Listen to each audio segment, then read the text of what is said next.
Oke, perkenalkan nama saya Joyce Purba dengan NIM 5243230052 dari kelas TEB 2024 dengan mata kuliah Praktek Dasar Elektronika yang diampu oleh Bapak Eka Dodi Suryanto SPD MT. Di sini saya akan menjelaskan 5 poin, yaitu yang pertama, perbedaan antara tegangan listrik, arus listrik, dan daya listrik. Dan poin yang kedua, yaitu perbedaan antara sumber arus listrik dan sumber tegangan listrik. Yang ketiga, yaitu definisi komponen aktif dan komponen pasif beserta contohnya. Yang keempat, karakteristik dari komponen dioda beserta fungsinya. Dan yang terakhir, yaitu karakteristik dari komponen transistor beserta fungsinya. Oke, langsung saja kita ke materi yang pertama, yaitu perbedaan antara tegangan listrik, arus listrik, dan daya listrik. Tegangan listrik adalah perbedaan potensial listrik antara dua titik dalam suatu rangkaian listrik. Tegangan inilah yang mendorong arus listrik untuk mengalir dari satu titik ke titik lainnya, di mana satuan dari tegangan yaitu volt, di mana 1 volt sama dengan 1 joule per coulomb. Rumus umum untuk tegangan listrik yaitu V sama dengan I kali R, di mana R adalah hambatan dalam hukum Ohm. Tegangan listrik dapat kita analogikan seperti tekanan air dalam sebuah pipa. Semakin tinggi tekanan air, semakin besar dorongan yang membuat air mengalir. Begitu juga dengan tegangan listrik.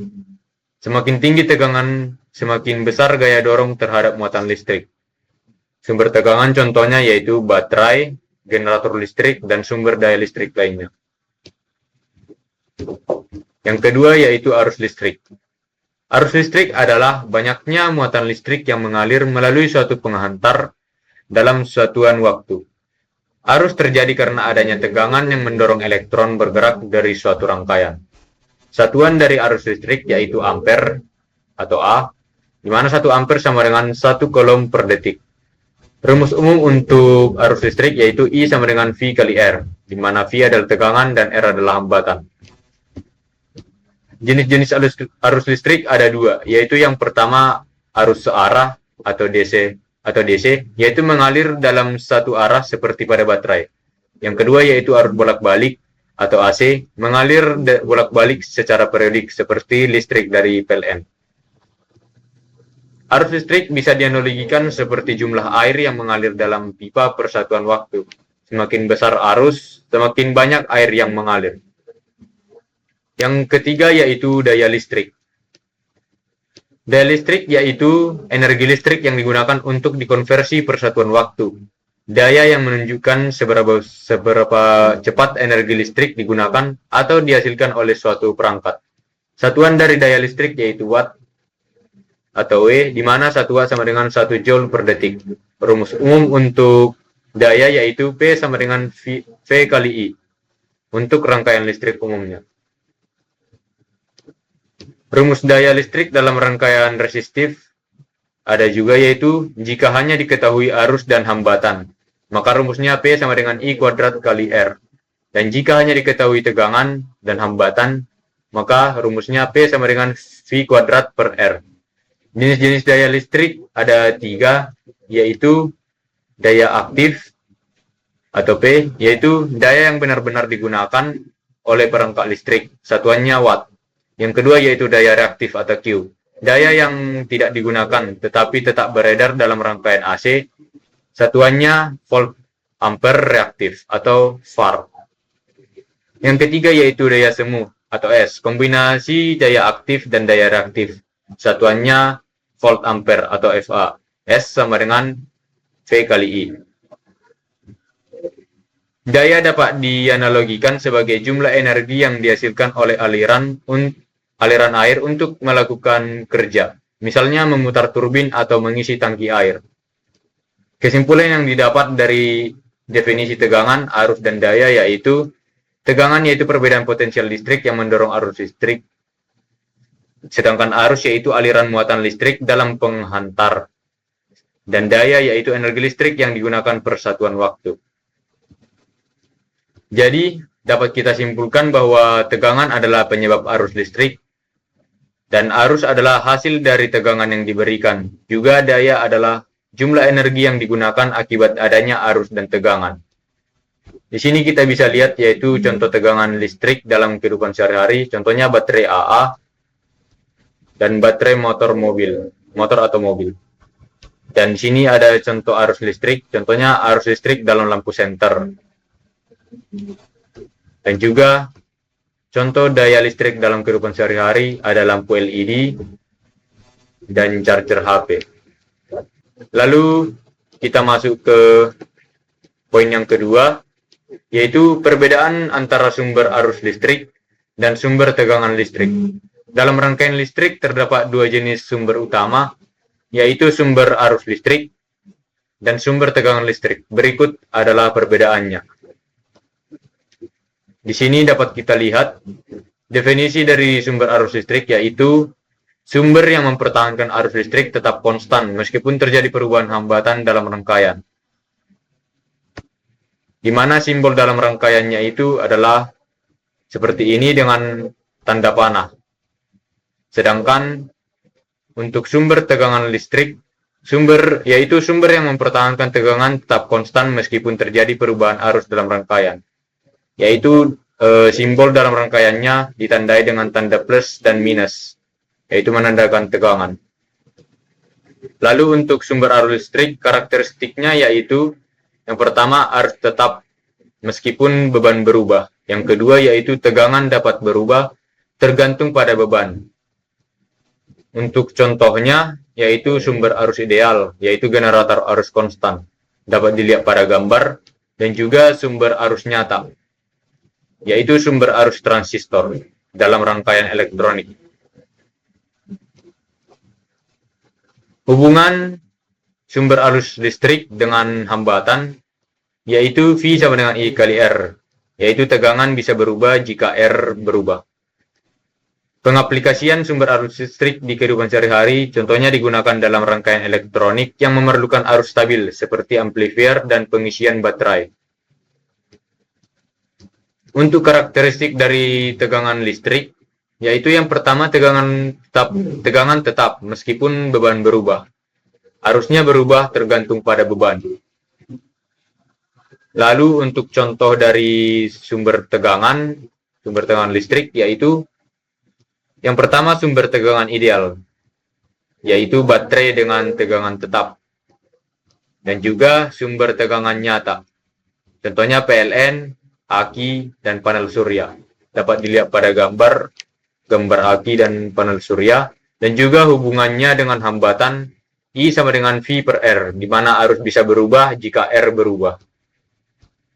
Dan di sini pengaplikasian sumber tegangan listrik di kehidupan sehari-hari biasa digunakan dalam hampir semua perangkat listrik rumah tangga seperti lampu, TV, dan motor listrik.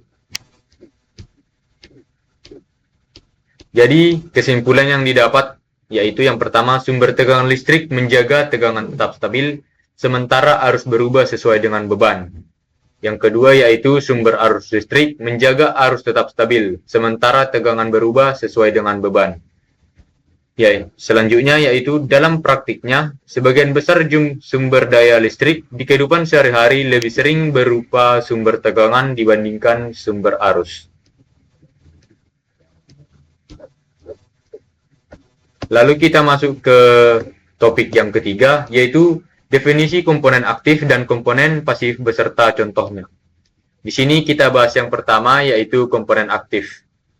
Komponen aktif yaitu komponen elektronik yang dapat mengontrol arus listrik, memperkuat sinyal, atau berfungsi sebagai saklar dalam rangkaian. Komponen aktif memerlukan sumber daya eksternal atau tegangan atau arus juga untuk beroperasi. Ciri-ciri dari komponen aktif yaitu memerlukan sumber daya listrik eksternal, mampu mengontrol dan memperkuat sinyal listrik, dan juga biasanya terdiri dari bahan semikonduktor seperti silikon. Contoh komponen aktif yaitu yang pertama transistor. Di sini transistor berfungsi sebagai saklar atau penguat sinyal. Contohnya BJT atau bipolar junction transistor dan MOSFET atau metal oxide semiconductor field effect transistor. Di sini dapat dilihat gambarnya dari transistor dan juga di yang kedua dioda. Dioda ini berfungsi mengalirkan arus dalam satu arah dan menahan arus ke arah sebaliknya. Contohnya dioda penyearah, dioda LED, dan dioda Zener. Yang ketiga yaitu IC atau Integrated Circuit. Rangkaian elektronik terpadu dapat melakukan berbagai fungsi seperti pemrosesan sinyal dan logika digital.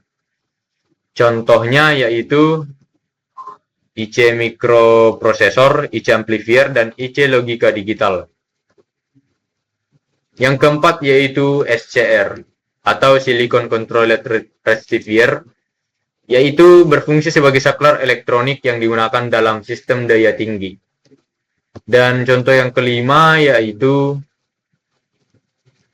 OP-Amp, yaitu Operation Amplifier. Berfungsi sebagai penguat sinyal yang banyak digunakan dalam sistem kontrol dan pemrosesan sinyal.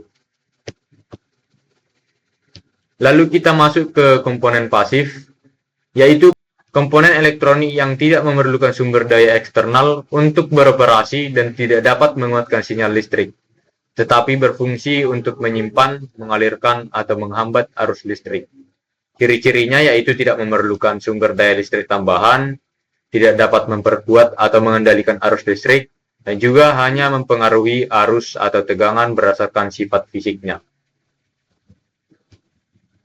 Contoh komponen pasif yaitu yang pertama resistor, yaitu berfungsi menghambat aliran arus listrik dan membatasi tegangan. Contohnya resistor tetap, resistor variabel atau potensiometer, LDR atau light dependent resistor.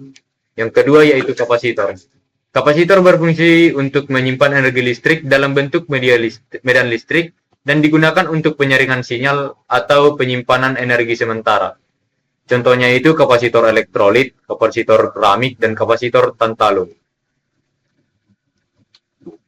Yang ketiga yaitu induktor atau kumparan.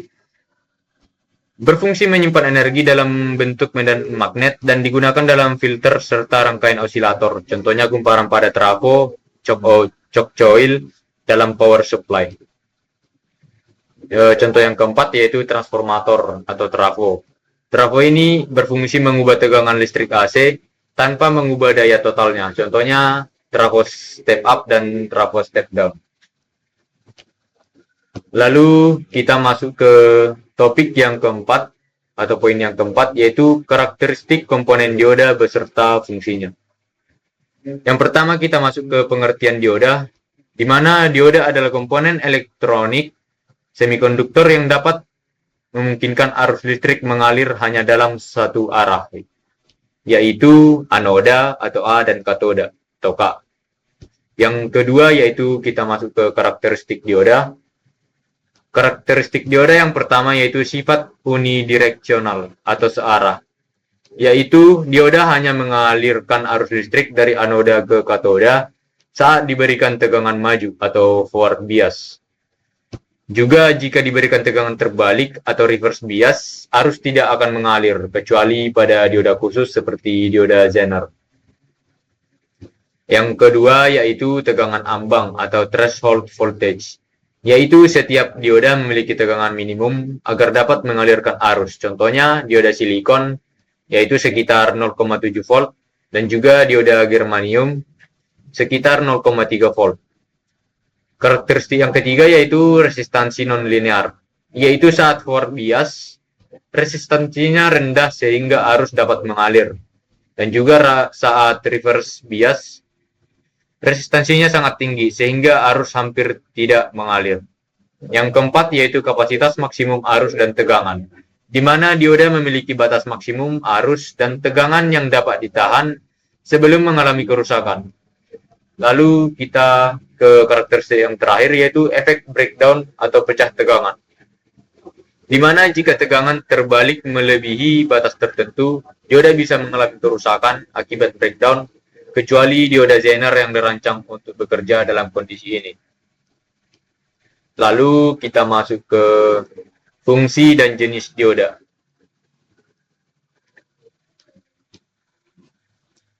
Yang pertama ada dioda penyiarah atau rectifier dioda, yaitu fungsinya mengubah arus listrik AC menjadi DC dalam rangkaian power supply.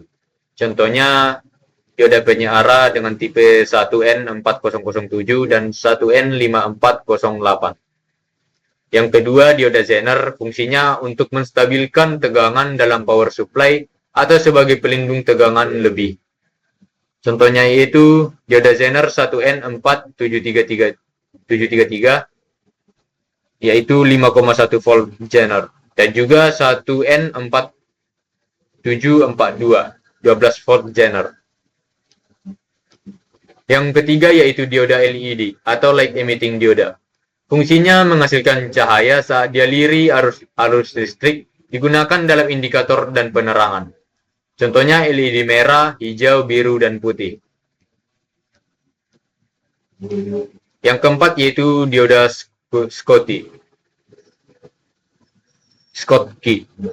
Fungsinya yaitu memiliki tegangan jatuh yang lebih rendah, yaitu sekitar 0,2 volt sampai 0,3 volt. Digunakan untuk aplikasi kecepatan tinggi seperti switching dan jatuh daya efisien.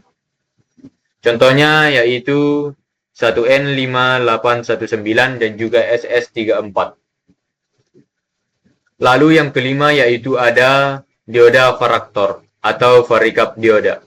Fungsinya yaitu digunakan sebagai kapasitor variabel dalam rangkaian RF dan tuner televisi atau radio. Contohnya yaitu BB109 dan juga BB139. Lalu yang keenam yaitu dioda foto atau fotodioda. Fungsinya yaitu merespon cahaya dan menghasilkan arus listrik, digunakan dalam sensor cahaya dan komunikasi optik. Contohnya BPW34 dan juga SFH203. Jadi kesimpulan yang kita dapat dari dioda ini yaitu dioda adalah komponen penting dalam elektronika dengan berkarakteristik utama mengalirkan arus hanya dalam satu arah.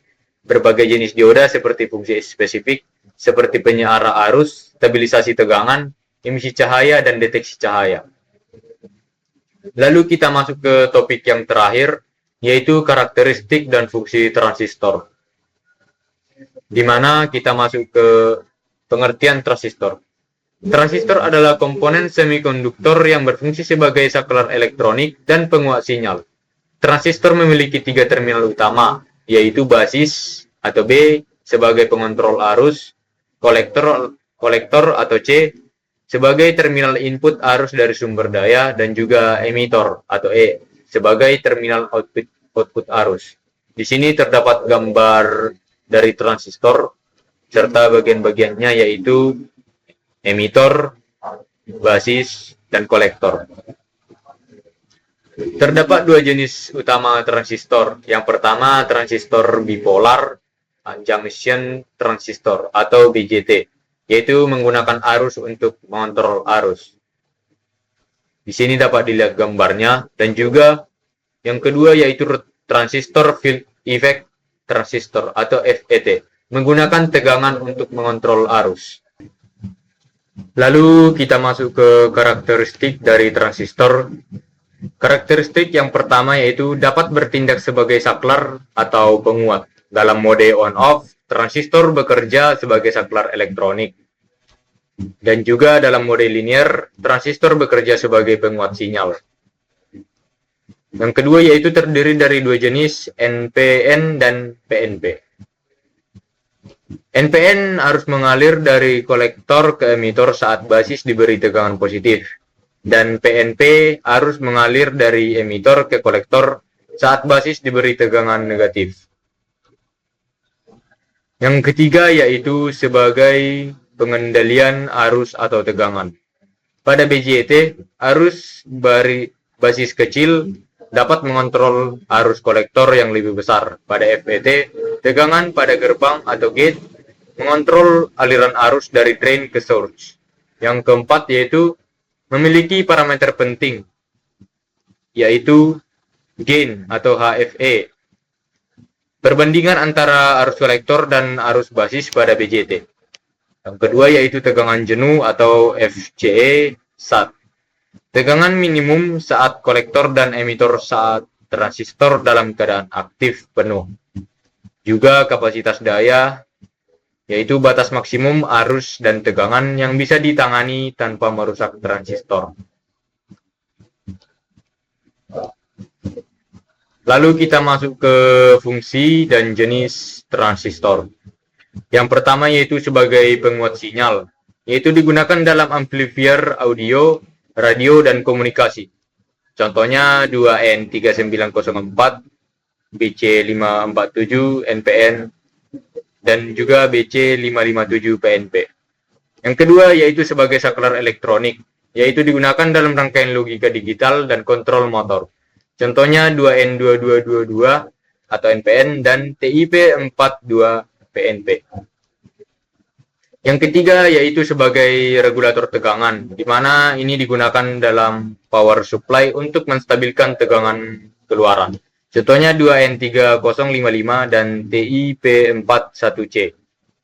Yang keempat yaitu dalam rangkaian osilator, yaitu dia digunakan dalam pembangkit sinyal seperti radio dan microcontroller. Contohnya BC548 dan juga 2N2222. Yang kelima yaitu sebagai driver dalam microcontroller. Ini digunakan untuk mengontrol beban besar seperti relay dan LED berdaya tinggi. Contohnya IRF540 MOSFET dan juga TIP120 atau Darlington transistor.